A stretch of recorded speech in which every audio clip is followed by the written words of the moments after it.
Hello, welcome to our channel Elimika Mtandaoni. My name is Agustino Mogosi.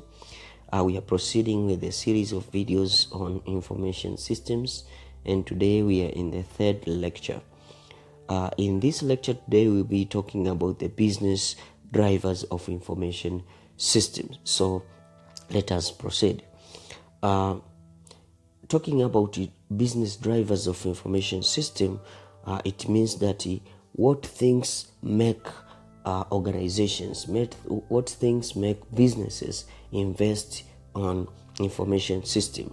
The main question that will lead us to this discussion today is, why are businesses investing so much on information system and information technology? In other words, we can say why or what makes information system so essential today? Why is information system so important today? Why should businesses invest so much in information system? The answer to this will lead us to the real understanding of the drivers, the business drivers of information system. The answer is that businesses or organizations invest so much in information system so that they can achieve important business objectives. They can achieve important business objectives. Remember, every businesses have objectives that they have to achieve. So the objectives, one is operational excellence, second one is new products, services, and business models. Third one is customer and supplier intimacy. Fourth, improved decision making. And fifth is competitive advantage. So organizations or businesses, they invest much on IT so that they can achieve these business objectives. Now let us discuss one business objective after another. To start with operational excellence. We know that every business seeks to improve the efficiency of their operations in order to achieve higher profitability. Speaking of operations, in every business, there are some operations that are done within that business. If they are efficient, if the operations are efficient, that means these will result into higher profitability. And efficiency is measured through the time that is taken to do a particular operation, the quality that is produced from that particular operation. So information systems and information technologies, these are taken as the most important tools. So IT and IS is made to be available as a tool, that is a tool for managers to achieve higher levels of efficiency and productivity. If you use information systems, then you will have higher efficiency. That means you will have higher profitability, you will have higher productivity. That means if you were producing, let's say, 3 products per day in your organization, with the introduction of information system, then you can be able to produce even 50 products per day. So that means your efficiency has increased within the same time that you have been working. You have been operating at a certain time, but with the introduction of information system, then you will have higher efficiency where you will produce a lot of products. Even the service that was delivered for 3 hours a day can be delivered within a short time. So if you are using information system and you are using information technology, then efficiency and productivity in the business operations will increase. But you should take a note that these operations, this introduction of information technology and the information systems should be coupled with changes. And the changes that are required are the business practices and management behaviors. and management behaviors. That means we have to redesign the business operations. That means if we were doing things manually, then with the introduction of information systems, then things will be automated. That means there will be restructuring of how we do our businesses. So that will lead us to high profitability because of the efficiency of operations. So that is the one among the many business objectives that organizations want to achieve. That is why they invest so much in information system and information technology. Another thing is about new products, services, and business models. New products, services, and business models. These information systems and technologies are the major enabling tools for firms to create new products and services, as well as entirely new business models. I will give you an example. For example, think of a company that was producing books. These books are papers. They use papers. So with the introduction of information system, now it is possible to produce books without using papers. These kind of books will be called the e-books, books that can be read as soft copies. So this is the introduction of new product. That means at first we had this product, and now after introduction of information system, we transform the books from paper-based to electronic books. It is the same. Think of the people that produce newspapers. Now, for example, in Tanzania, we have Mwananchi, a company that sells newspapers. But nowadays, they produce newspaper as M-paper. That means people can read newspapers online. You remember back in the days, we had CDs, we had cassettes, we had several things that if we wanted to listen to music, we had to buy them. Nowadays, you can put your music in a flash disk. You can put your music in a memory card. So we can sell nowadays musics through internet. Now you can listen to music over the YouTube. So this is a new product that has been introduced due to the tools that are available nowadays, the tools of information system and information technology. It is the same with the services. Here we have talked about products. How about services? Nowadays, even education can be delivered over the internet. As for now, you are listening to this lecture.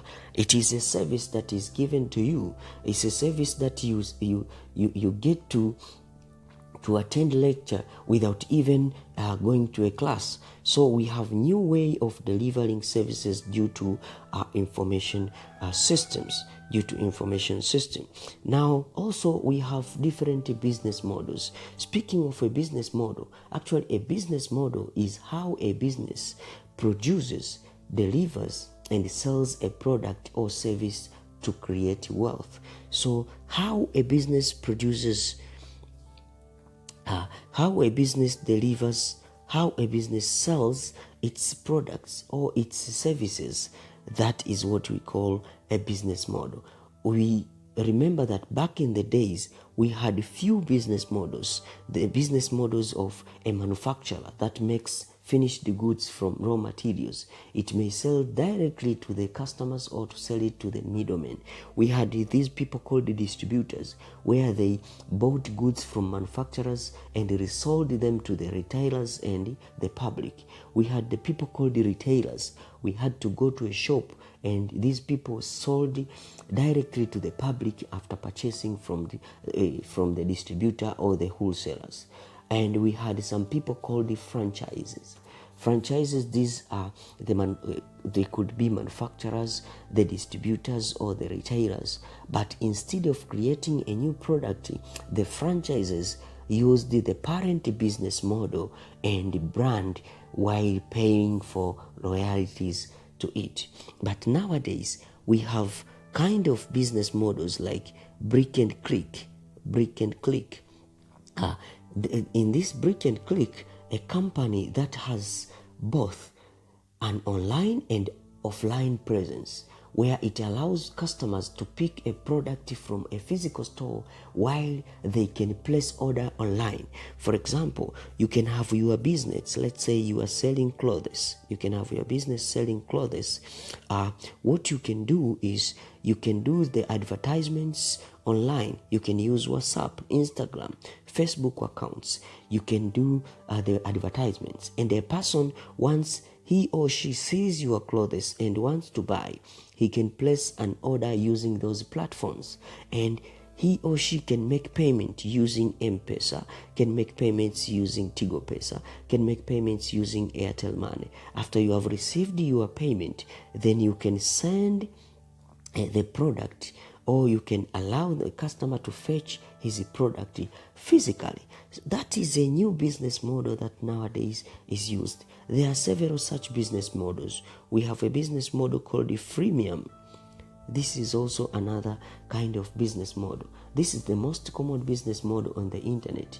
In this kind of business model, companies, after basic services to the customers, they offer basic services to the customers for free, but they charge for a certain premium for extra add-ons. That means I give you free services, but if you want more, there is where you can pay. There are so many other business models. For example, we have business model called the subscription. A business model called the subscription. We have another business model called affiliate marketing. We have a business model called the drop shipping. We have so many other business models that have come due to this introduction of information system and information technology. We have a business model called network marketing, crowdsourcing, blockchain. All these business models have come because of the introduction of information systems. So it is very important to invest in information system if you want to come up with new products, new services, and new business models. Another important objective of business is customer and supplier intimacy. Let's talk about this. When a business really knows its customers and serves them well, then the customers generally respond by returning and purchasing more. If you know your customer well and you respond well to their needs, they expect that this customer will come and purchase more. So this raises revenues and profits.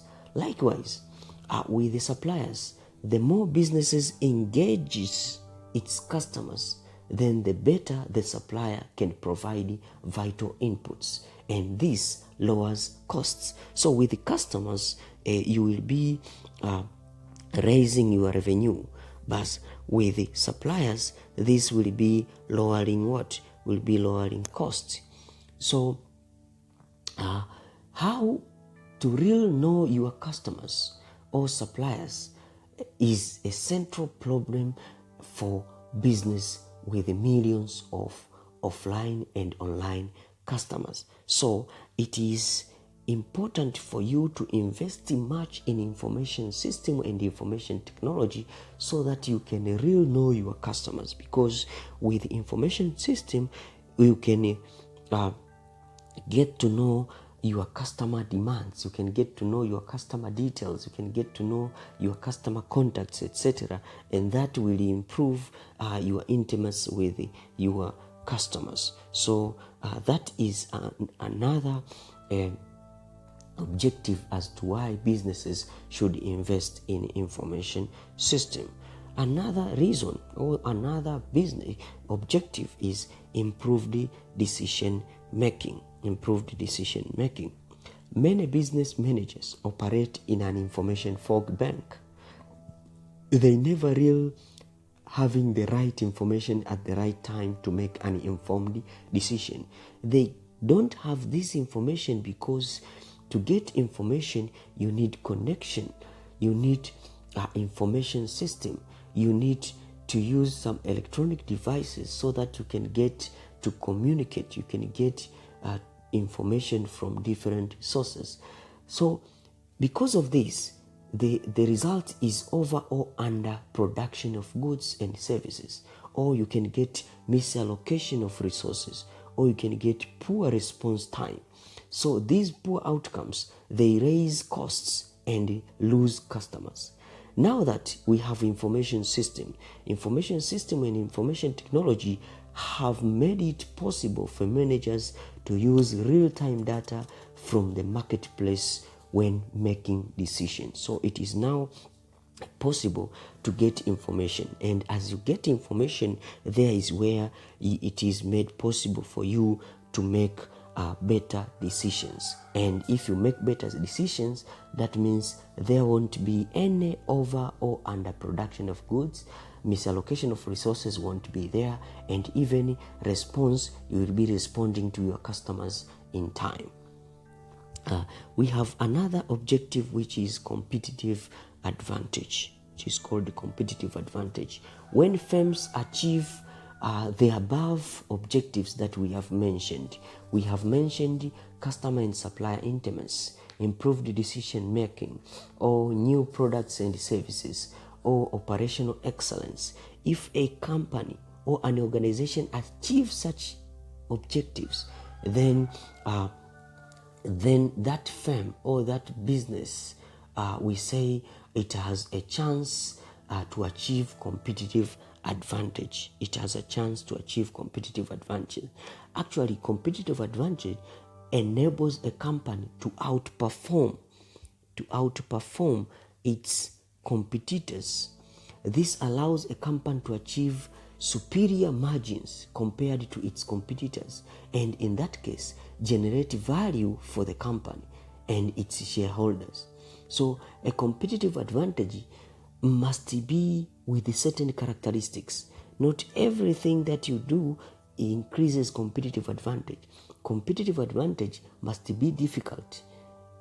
If it is not impossible to duplicate, if it is can easily be copied or imitated, then it is not considered a competitive advantage. It must be difficult to imitate. So we have some examples of competitive advantage. For example, access to natural resources that are restricted from competitors can be taken as a competitive advantage. But in this case, if you have access to new technology or proprietary technology, then you are likely to have higher competitive advantage as compared to other organizations that are your competitors. That's why now we see some businesses such as telecommunications companies such as Tigo, Vodacom, Airtel. All these companies have now they are now involved in money transactions. This is because they want to this is taken for them as a competitive advantage. It is taken to them as a competitive advantage. If you have a company, a voice and data company, that nowadays do not have these money transaction services, then do not expect it to outperform these other companies. This is because for them, having introduced this electronic money service is taken as a competitive advantage. Now let us see the last objective, which is survival. Actually, in order for a business to survive, it needs information system. Business firms must invest in information systems because they are necessary for doing business. Nowadays, without investing much in information system, do not expect to do well in business. So thank you very much for following Elimika Mtandaoni. My name is Agustino Mogosi, and in today's lecture we have discussed about the drivers or the things that make organizations invest in information system. We have seen several business objectives of using information system. So don't forget to subscribe. This is Elimika Mtandaoni and my name is Agustino Mogos. See you in the fourth lecture.